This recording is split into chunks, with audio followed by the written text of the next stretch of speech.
must make a decision.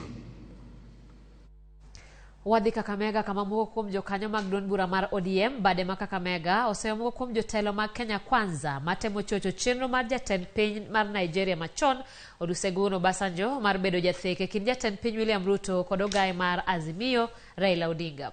Kane giloso oko mar apisi mar ODM e boma ma Kakamega e kinde yuago jakom mar ODM e ward mar Shirere Jennifer Kakabo, jotelo go bogo bago ng'anyo ponono ni twak ok odhi nyime yo makare.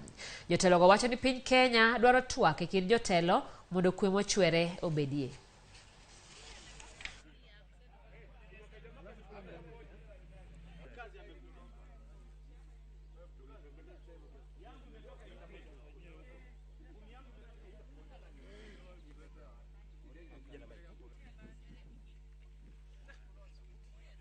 Wanaona hii tukikaa chini tuweze kuelewana kama sisi wana Azimio na wana Kenya Kwanza, wenda ikawa ya kwamba zile kama finance bill nini, kwa sababu hiyo iko kati ya sisi kama wana Azimio. Tunataka vitu kama hizo finance bill ziweze kuwekwa kando ili maisha ya wananchi iweze kwenda chini.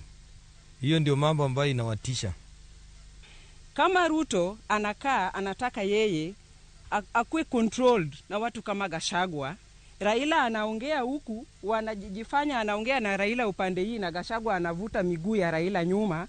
Sisi hatutakubali.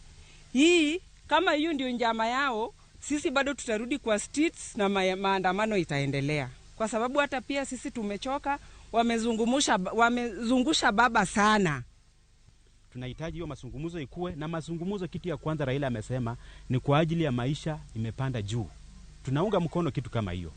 So kama wewe ni elected leader, unakuja kuambia watu hakuna mazungumzo sababu watagawana mamlaka. Hii mamlaka power inaisha.